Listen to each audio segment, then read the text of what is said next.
today we're going to talk about one of my favorite topics, which is retailer marketing.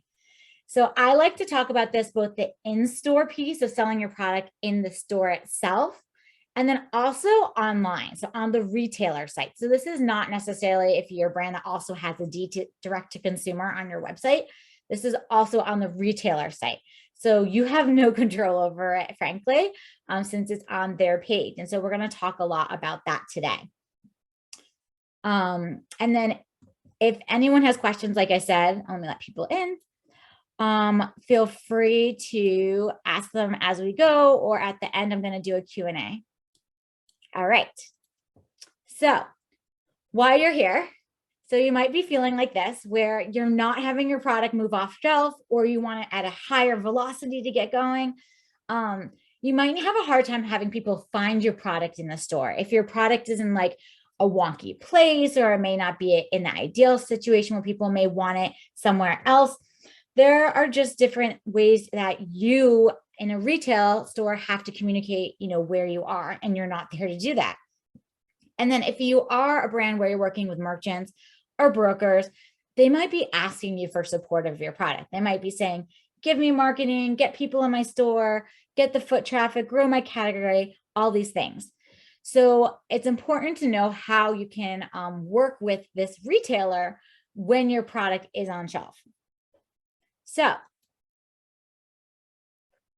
what we're going to learn today is going to be all about the in-store marketing tricks. So when you're in-store, how you can get people there. Also, since the world is blending, the online marketing tools that can drive consumers to your store. And then the digital platforms that you can use to convert people to buy your products. So think of those like third-party sites, like an Instacart, the retailers' media, etc., are all there to help you succeed. So how do you leverage it? And also, what does it cost? So for those who don't know me, I'm Brooke Shapiro. I spent 15 years working in the largest CPGs out there. I worked on Clorox, Coca-Cola, Johnson & Johnson. I led the retail marketing teams on brands like Walmart, or retailers like Walmart and Kroger. And I also actually worked in marketing at a retailer, Toys R Us. So on the flip side, what the retailer was asking of all the different toy buyers, how they thought of the marketing that they wanted from the toy brands. So I've seen both sides of this retail experience. Currently, I'm working with early stage businesses to help them grow their business. Here are a few brands that I'm working on. And if you have any questions after this call, I'd love to help you. So getting into it. What is retailer marketing? So retailer marketing, I really like this demonstration on this image, is especially nowadays where the in-store element of it, the online element, people have their phones in stores, it's all started merging together. So the definition, if you look it up, is literally, it could be called shopper marketing. It's a form of marketing that's developed to get the customers directly to a retail store in order to purchase the product.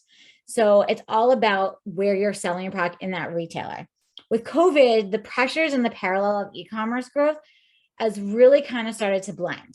So now we need to think about how much energy do we put towards the online aspect of having people ordering their products more online, and how much trying to get that foot traffic on the ground into the store. And it's all going to be based off of who your target audience is. These tactics can also come through a third party. So there's even that third party element. So it's not just the retailer you're working with. Keep in mind something like an Instacart might be driving that online retailer or online customer there. And so omnichannel has really blurred the lines. So the two types, as I mentioned, are the in-store and online. So for in-store, this is the physical location. And what you guys have to remember is at this location in the store, people are experiencing your product. They're going up and down the aisle and happen to have seen it. They might smell your product if you're a candle, or you're some really smelly, strong, pungent smell that they may have gotten to be able to see. They're seeing it. If you have that packaging that eye catches them, what is that? And if you're at a Costco or some independents where you're doing taste testing, they actually get to taste your product. And that experience for in-store does not happen online. So knowing this in-store, the marketing tactics are a little bit different. So how are you getting it into the physical customer's hand, them to like pick it up? And then what the retailers secretly want, or maybe not so secretly, depending on your broker or category person you work with, is they want you to grow the category. And so I'm just gonna let people in. And back one more. And then you need to drive traffic to your aisle. So as I mentioned, your merchant wants you to grow the category. So they want to make whatever product you're in. If it's cereal, they want you to make it bigger. If it's a milk, they want you to make more SKUs of milk. Like they want it to be as big as possible each category. And it's your job as a brand. I'm not sure how that ended up happening. And then they want you to get that traffic to the aisle.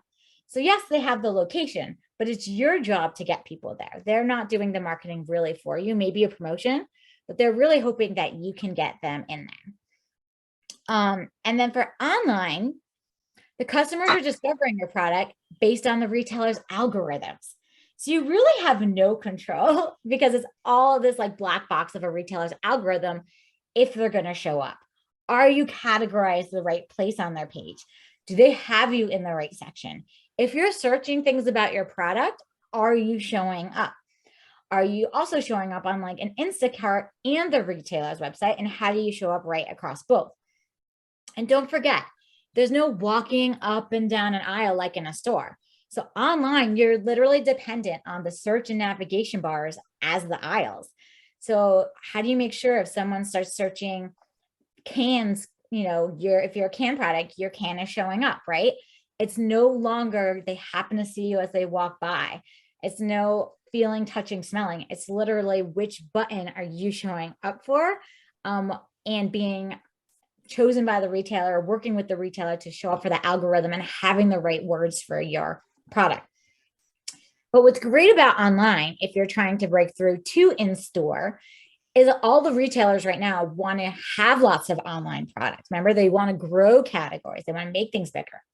So they're more likely to pick up your products on their website, if it's like a Target or a Walmart, especially Walmart. And so that's such a great way to prove out your product in order to get it in store, right? So if you can get it really successful on their website, right, and getting lots of people to buy it in velocity, then they probably are begging you to come into store, because the store is starting to become almost like a display in some cases, depending on the product. So in-store purchases are a lot more emotional. They're a little bit more reactionary, right? They're sitting in line, they're waiting, they're grabbing that gum. It's more like visual. They can see like literally, oh, I'm going to grab these graham crackers. Well, this graham crackers on sale. I'm going to grab that instead. It's just more of a visual, emotional, seeing your packaging experience and feeling it. Online is a little bit more functional, right? If you've bought stuff online before, anyone here, especially if it's an Instacart or a grocery, you can just like click buy again. You have what you bought last time. You saw your previous order. You can see, okay, I ordered these things. Here are similar things I might like. If it's like a clothing brand or something like that, you might say, oh, I bought these leggings. I might like the leggings in this color, or I might have a sweater and buy it in that color.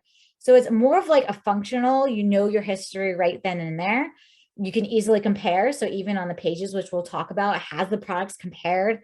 And because if it's a grocery or something, you're adding to like past purchases or buying last week's order, it's recurring. You end up being brand loyal because you have already purchased it versus being willing to try and bounce around and do new things. So it's very different how you think about those two. So in-store shopping is still preferred by most people in store. I'll be honest, right? Here are some data to prove it. But most brands, and many of you I see on here, are actually targeting millennials, millennial moms. They actually prefer to shop online. They have less time to browse the store, spend their time smelling, looking, experiencing, because they have families and they might be working and more responsibilities.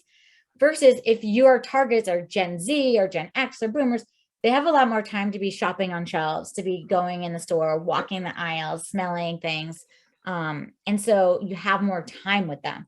If you're targeting millennials, it's a lot less time you have to break through to them because they're busy, they're going, they're doing, they're just functionally action and just getting the job done. So I'm going to start off talking about in-store marketing for the first half of this, and then we'll talk about online marketing. Your merchant, your buyer, your broker, typically, you want to make them happy. And I always joke that they're always right. Whoever is going to sell your product in the store that you're being sold in, you have to appease them. You have to help them with getting the foot traffic in. Like I said, you have to help them growing the category. You ask them what they're looking for, ask them what they can do to market, really work with them. They're your biggest partner in all of this. But don't forget, and I think a lot of brands that I've worked on, frankly, is we're just so busy trying to do everything someone wants, whether it's a broker, the buyer, merchant. They need us too. They needed my brand too. When I worked on Clorox, they needed me to get people to their store. They needed me to help them grow the category. They needed me for insights sometimes. Sometimes they didn't know the information. I had to tell them where their opportunities are. And that's how I was able to bring more products into the store, because I would say, hey, XYZ about your clients. They're looking for YZX. How about we try putting it in here and I can help you do it with my product? So it's important that you can show them the value that you can bring and where the opportunities are. And then asking them what tools they have internally. And if it can go against your fees that you pay to be on shelf. So a lot of times I've seen retailers will say, oh, you have shelf stocking fees, you have this fees, you have that fees. But I found that if I market it on their platforms, those fees are waived, and it's a win-win for all because I need to do some marketing anyways. For example, when I worked on Kingsford with Walmart was having all these fees for stocking and then fixing the shelves and all these fees. And so we said, hey, you need us to get people to buy, get onto your shelves. Kingsford was stocked in the back of the store. How are you going to get people there?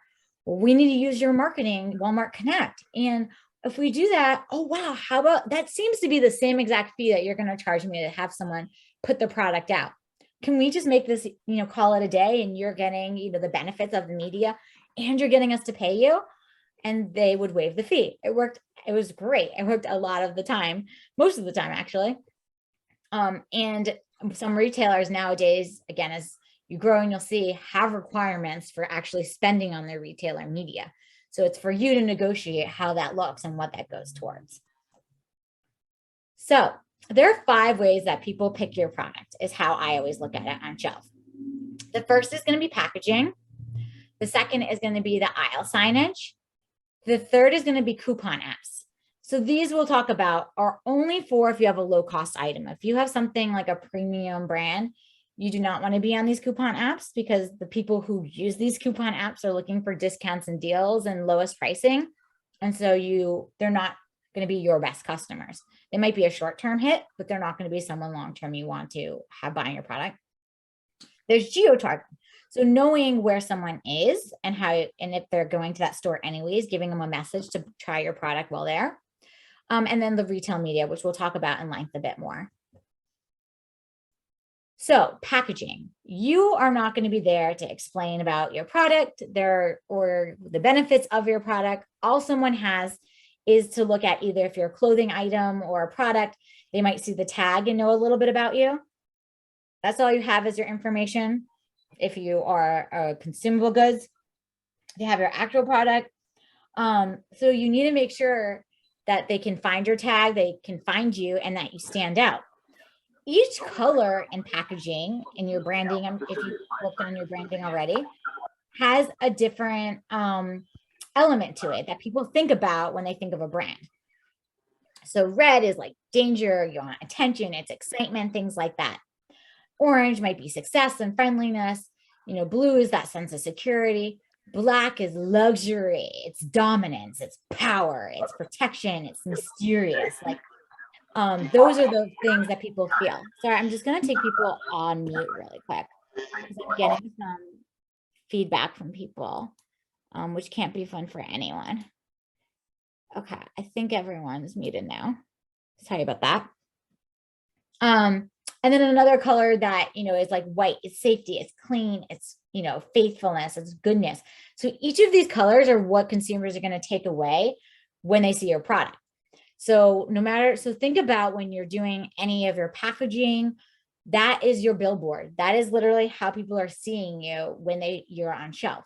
And so make sure that it has what consumers need to pick you up. It catches them if they're perusing the aisle and they're like, what's that? Right now you're seeing a lot of trends. I'm just going to talk about trends real quick. It's going to be minimalism. So if anyone's familiar with RX bars, like people just want less, just want the quick information. They want less on there. Everyone's so overwhelmed with technology. Just minimalism is really key. Only a few pieces of information. They don't need the world. They don't need 1,000 claims. Keep it really small and simple. Look up RX bar if you aren't familiar. They're like the classic minimalism brand. The highlighter colors are really popular right now. There was a study that I read, I can share after if anyone's interested, where they're actually winning the shelf right now. Anyone that's using like highlighter colors that are expressing the things that these brands want them to say. The highlighter pink was like, I think this year's color. And make sure you clearly state what your product does, what the benefits. Again, no one is there to explain your product. The retailer is not going to sell this for you.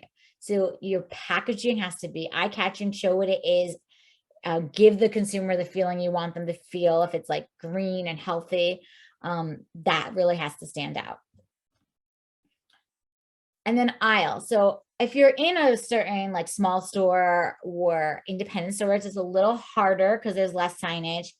Also, a lot of brands retailers having this like clean aisle is a big trend right now because you can see it's gotten really cluttered. But there are some things you can talk to, the retailers you're sending into. If it's a small store, if you could have like a standalone display, you can have clips. You can ask the retailer you're going into saying, hey, can I be near another brand or another product that I know goes hand in hand? So one of the brands I work with is Honey Brand. Can I be near the teas? Or if you are like Pumpkin during Thanksgiving, they were near the graham cracker crust, together on aisle, or the s'mores you always see as the big one together. So talk to, whether it's a small retailer or anyone, like, where are the other places you can be? What are the signs you can do? What is something you can be on the end cap together? If again, you're a low cost item, getting a promotion, getting in their flyers, really key. The coupons, or again, secondary placements like I had previously mentioned. So coupon apps. So as I mentioned previously, they can be a really powerful tool for you if you have low cost items and you want someone who is a value shopper, who is either maybe someone using food stamps or just always looking for that discount deal. There's someone who likes that kind of rewards, discounts. They're always looking for whatever's on sale, coupon crazy ladies. If that's who you want to target and go after, then these apps are great because these people are on there, this low income, typically discount savvy shopper. So if that is your target market, great. You want to be on these apps and do promotions, and they'll buy your product and they'll scan it. But if you have a luxury, I don't know, chocolate company that's sold somewhere in a store, you probably don't want to be on this discount app. And that person probably won't buy your product after. They're only wanting it when it's on sale. So they bought it that one time, they may not buy it again. So it's really important to think about and know who your target is and how you want to show up for them. Do you want to constantly be giving them deals? Do you want to constantly be giving them value? Do you want them to just buy your product at the right price because they know it's premium and worth it? So those are just the things to think about. Coupon apps definitely have, their place, but knowing when and how to use them, I think, is key. So geo-targeting. So another way to get people to know about your product at a certain retailer, again, whether it's a local retailer, it's a national retailer, wherever, is you can use digital technology to ping someone, whether it's a notification they may have set up on their phone, or it could be, they're on their Facebook and Instagram app all the time, that are within a vicinity of that retailer. It's obviously not very precise because it's hard to know that person would even buy your product. You just know they're around the retailer. But it's a good way you can kind of remind them You can show your retailer you're doing support for them. And you can do it pretty cost effective in each location. The thing is, if you're in 30 Walmarts or in 30 different stores, you have to set up a campaign for each area and each location, which obviously costs more because you're doing something over and over and over again. So also think about, if you promise this to a retailer, have to do this for a retailer, will you get the returns? Because you're spending money on this marketing. You're spending money on the setup of the campaign. You're spending the money on creating this asset, right? The creative for it. And will you generate that much more money at this retailer? You have to know how much you make out of retailers' locations to decide if it's worth it. So I always, when someone, any of my clients work with me and they say, hey, I want to do geo-targeting, I always say, okay, like, how many stores? Okay, is it worth it? Yes or no? Like, how much do you expect to sell? Okay, how much inventory do you have there?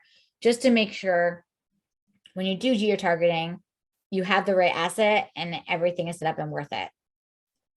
So retailer media. So this is the last one, fifth one that I want to just talk about for a moment.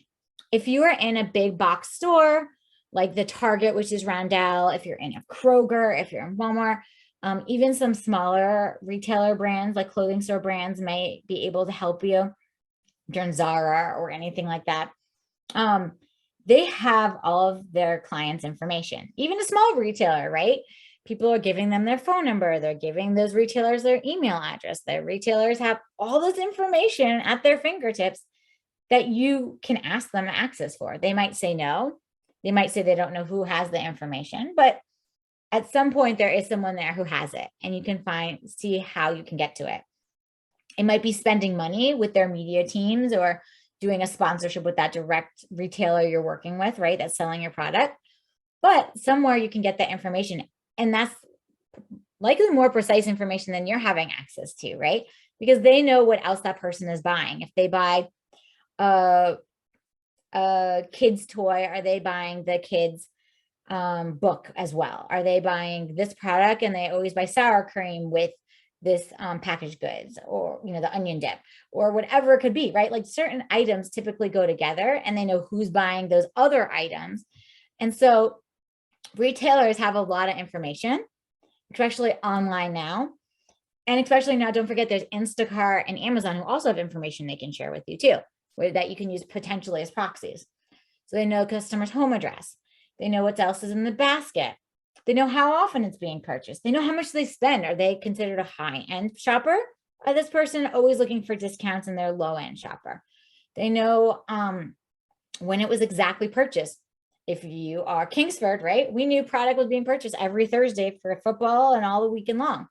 So it just really, like, figure out how you work with your retailer or your broker, whoever, to get this information, because it's really key, because they're sitting on it all, and it can really help you know who you need to connect with. So we talked a lot about in-store. I want to shift over to online. So for online shopper, they spend 2 to 4 times more than that in-store shopper. Take a second to think about that. This online shopper spends 2 to 4 times more than in-store shopper. Few reasons why. The online shopper buys a lot of stuff online, and then they go into the store later on and grab a few things that they may have missed or need, or last minute items. This online shopper is more likely to be just like buying from last week, buy the exact same shopping cart. And so they just are more propensity to buy. They tend to be a higher income shopper because they're paying for that fee. And retailers know that the online shopper is a better energy source, like you could say, or customer than in-store shoppers nowadays, because that customer is spending more, even though they might be a smaller audience. If they're spending 2 or 4 times more, in that case, they are a really great customer that retailer wants to work with and have. And so you'll see more and more retailers like Kroger or Walmart even now. It's just more focused on the online pieces and the online teams and everything like that than the in-store. Excuse me. And then even some in-store, especially if you're in appliances, which most people, I don't work in that section, but like the Best Buys, like their stores at this point are just to display shows, they're just display rooms. People might just look at it and then they go buy it online, either with that same company or somewhere else, frankly, is what a lot of retailers and companies are facing. So think about the online element too, because it's a really great way to get in the basket. If you're a low cost item, it's really easy to add to cart to get to that threshold for the free shipping or to get to that $50 for free, whatever. They're just adding stuff, on the cart, and online is starting to blend more with in-store, especially if you think about retail media. So every time I do these webinars, I like to play a game, and I'm running behind, so I'm going to start moving a little faster. How much do you think Instacart is valued at right now? Feel free to put in the chat if anyone has any ideas of how much they think Instacart is valued. All right. For essence of time, I'm just going to tell you. Capital investors just estimated that they're around $14.8 billion industry, and Target is only a $15.08 billion industry. So Instacart is getting pretty big. And it's not something, if you're going to grocery store or whatever, they're relying on. More and more stores, if you look at Instacart, is part of all these people who don't want to go in stores. And if they, either people are going direct to retailer site, or they're using an Instacart to get their product, or they're just, if your retailer, again, if it's clothing or something, they might just go to the retailer site. And that's where, again, you have to get this information from these retailers. So to be successful for an online retailer is make sure you are part of their search capabilities and that you are covered on their site. So if this, whether it's a small pop shop that has the online store too website, that you are showing up when people are looking for you. And it's so hard because it's out of your control. 2, the content, is up to date and it has the imagery. It's answering the questions. It's, again, set up for the search. And then see what media placements you can try out.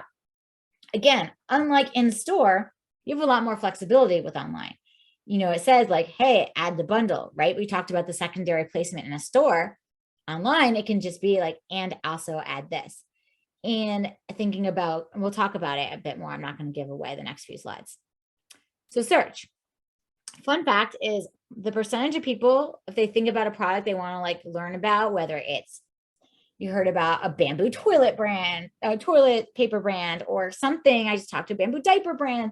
People just automatically go to Amazon. 52% of people start any kind of product search on Amazon, which is crazy to me, no matter what it is. Then they go to Google, okay? Because Google usually is more like asking questions like, what do I do with this rash? But for anything product related, you start with Amazon, then they go to Google, and then they go to that retailer page. So this is from the Path to Purchase shopper data. And I found that surprising and interesting to know. So for search, you want to make sure, if you can, make sure you're sponsoring the keywords, just like you would do for Google search, right? Your retailers have the same search capabilities as Google right now. Work with your retailer to make sure if you're on their site, you are covered with all of the keywords that need to be there so people can actually find and add you. You want to make sure your product rises to the top. So make sure all that content is really good, which we'll talk about in a second.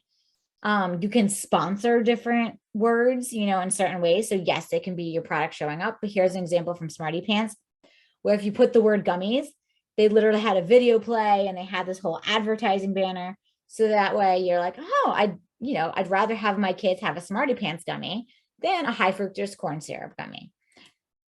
So the product pages.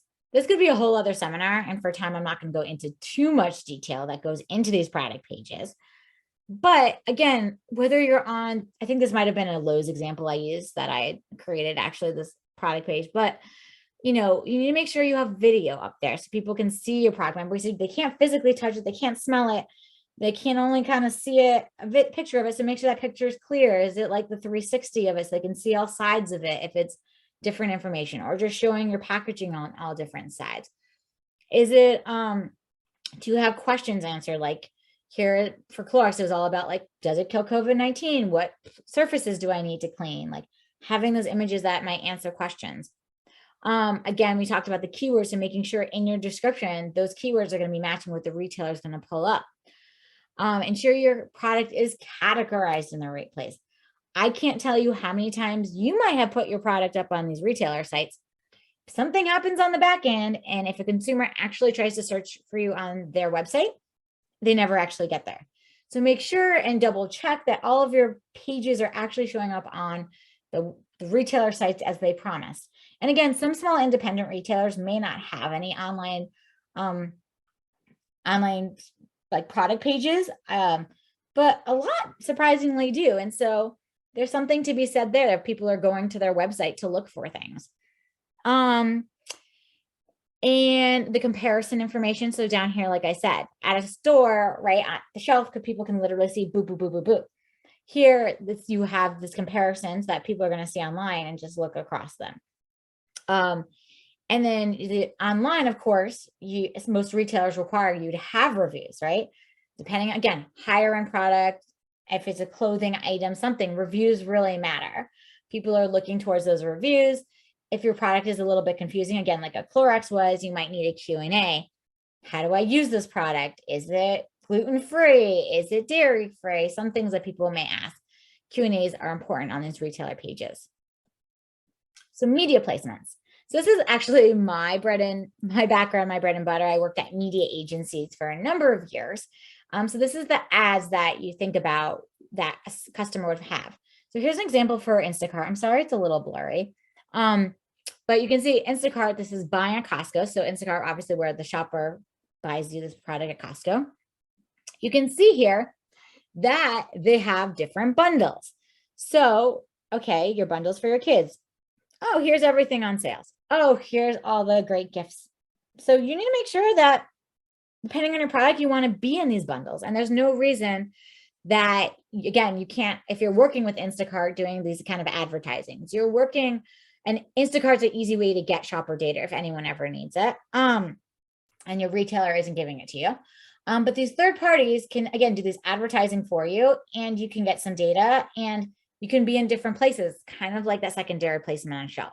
So think of things like New Year, New You, or a diet bundles, things like that. You want to ensure this retailer that has your products up is putting you in those places. So to wrap up, like I said, I try and keep these a half hour. Leverage your retailer's information for in-store and online. See what they can share with you. Can you use an Instacart or another third party to get that information? 2, store consumers spend longer time with your product in the store, right? They have more time usually in store, but these online shoppers are more loyal and they spend more. And a lot of retailers are shifting more to online. And then 3, ensure your online product pages are set up for success. They have the keywords, they have the good content. They can really break through for that functional shopper who is just like buying again, adding to cart really quick. So next up is just want to share with you, and I'm not doing a webinar in December as I'm going to take it off, or more like I have kids home, so I have to take it off. But in January, I'll come back and I'm going to talk about powerful partnerships. So I kind of like that secondary placement. Who can you partner with that you guys either go together? You can have the same target audience. You have a similar product in mind that you two can work together and benefit each other. The second thing is all about your target audience. I'm going to talk about in February. A lot of clients come to me and they aren't exactly sure who they're going after. So they know they have a great product, but they don't know who it is that's buying it, or they should try and get to buy their product. So I'll talk about how you find that target audience, the tools I use to get my clients to that place, to know exactly who to target, what that target wants to see, how you message to them, and how to connect. And then March, I have open worthy emails. So many of you may know from the emails I send every week, I have like a 75% open rate most of the time. So I want to teach all of you for your brands how you can have open worthy emails on your own, or what the resources are so you can get to that place. So as I said, powerful partnerships. And then would love to stay in touch. Feel free to set up time with me after to ask any questions. Here's my email, and I'll open up if anyone wants to start to ask questions. Thank you guys for listening and learning with me. I really appreciate it. Cool. So if anyone has any questions, and I'm going to move my camera over here because I've had it to the side, so I haven't been able to see everyone. I'll leave questions up for 1 minute. And if no one has any questions, then I'm happy to let everyone go and enjoy the rest of your day. Let's see, did I miss anything in the chat? Okay. So, insight into retailer required reviews. That's a really great question. So, not all retailers require reviews. When you build your product pages, a lot of times the retailers will ask you for it and have it as a requirement. If you aren't required to have it, that's cool. But look at the retailer's other products on the page, because I read a stat somewhere, and don't quote me on this, but people are like 3 times more likely to buy a product with, some reviews and stars than ones that don't have reviews and stars, especially if it's a high priced item, right? If you are a soup company, that's a lot higher priced, or if you are a clothing item, that's whether it's higher priced or just clothes in general, you need to have reviews, as people are always looking to see how it fits, how it looks, does it stay stretched, like all those different things. People really love to have those reviews and don't necessarily trust products that don't have reviews. And I decided not to open up the can of worms of Amazon. I had the slides, but I pulled them out for time. But I'll do a seminar on Amazon, I promise, someday. Amazon, if you don't have under 500 reviews, I think it is, they also push your product down. So they won't have you pop up in any kind of algorithm unless you pay for sponsored posts. They automatically shoot you down if you have under 500 reviews, you'll notice. You'll never be able to show up in a search algorithm for Amazon unless you have reviews. And whatever Amazon does, all the other retailers usually follow suit. So again, online, you're kind of reliant on these algorithms of retailers. So they want to see the good content, the reviews, the having the Q&As answer, all those different things. All right. Can I post? Oh, my email. Of course. Let me post it.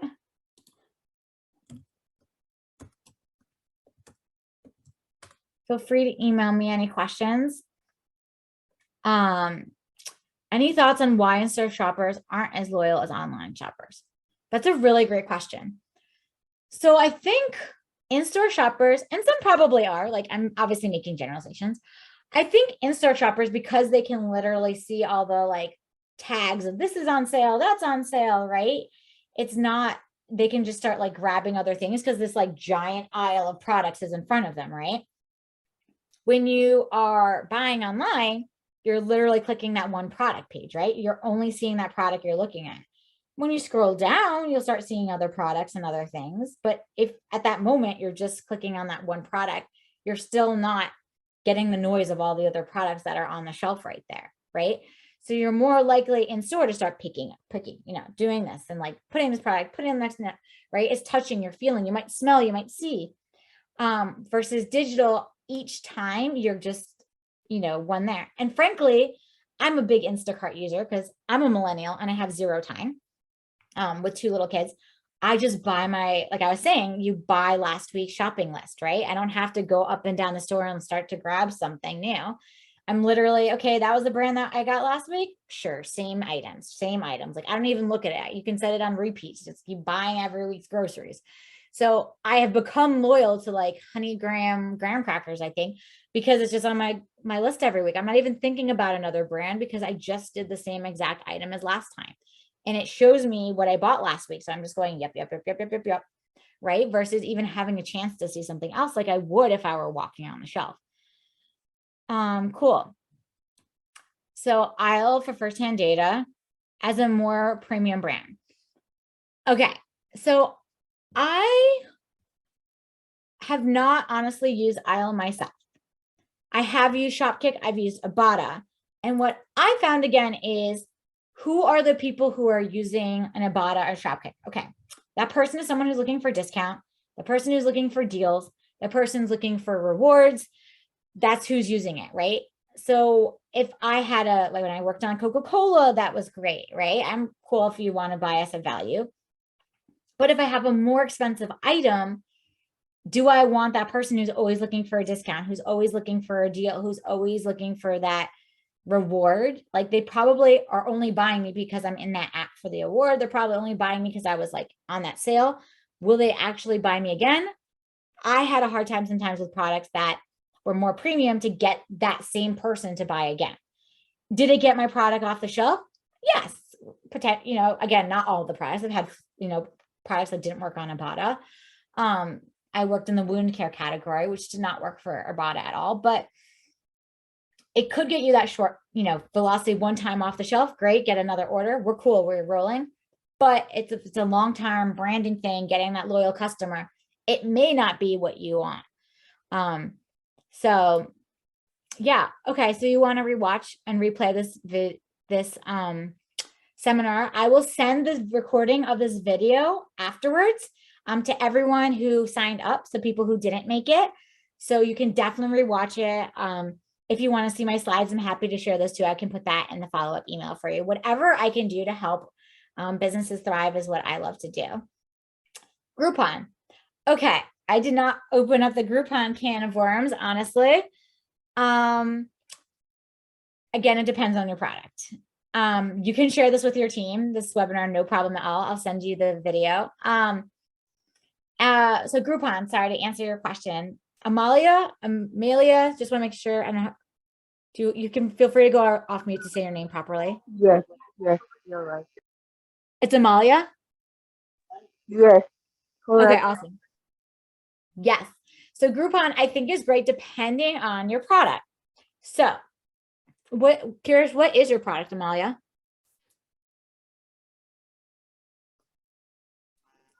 I'm still thinking. Sorry? I just wanted to know what will fit. Yeah. I don't have one right now. Okay, you're just learning. Totally. So Groupon for certain things are great. For example, all of the zoos, right? All of the massage places, like all of those things that people are looking for things to do or looking for an event or a gift or something like that. Groupon could be really good and it's a discount and it's great. But you can Google after this articles about the Groupon trap, because if you're on Groupon for so long, people just expect it at that price. I'll tell a quick story. There was an airplane museum near me and the Groupon deal was ridiculous. It was like $2 a ticket. And so everyone knew not to buy tickets for $15 at this airplane museum. Just go to Groupon and it's $2. And then they'd share with friends that it's $2. And anyone who would come in and pay $15 would get super pissed because it's $2 on Groupon. So then he pulled himself off of Groupon, the airplane museum, and just only charged $15. And everyone again was upset because they were so used to this $2 Groupon deal that everyone was buying over and over again. So you can use Groupon wisely, but you just be careful that people don't expect this lower price. They don't expect the deal. They don't wait for the deal. One of my clients, I think they popped off, but people were waiting, right, for a limited time only is also really key. One of my clients who popped off, we were doing a deal for on a Sunday and we mentioned it in an email and we got crickets, no sales, because everyone was just waiting till Sunday for that deal. So you don't also want to tell that a deal's coming because you're not going to get sales until that deal comes and everyone's waiting. So you have to be careful with all these discounts and deals and everything because people start to get used to the discount. They assume your price is low. They assume 20% off at this rate. So it's very, very slippery slope if you have these premium brands and start to give discounts, because people may start to expect them, or they want it at a lower price, or they buy it just that one time because it was on deal and never again. So yeah, it's a great tool, but it has to be the right product up there. I don't usually put foods on Groupons. I think that's may not be great, but if you have, again, like a location or clothing item, it might be okay for a Groupon, or some kind of service. So yeah. Any other questions? Going once, going twice. All right. Well, thank you guys so much for joining. Thank you for the time.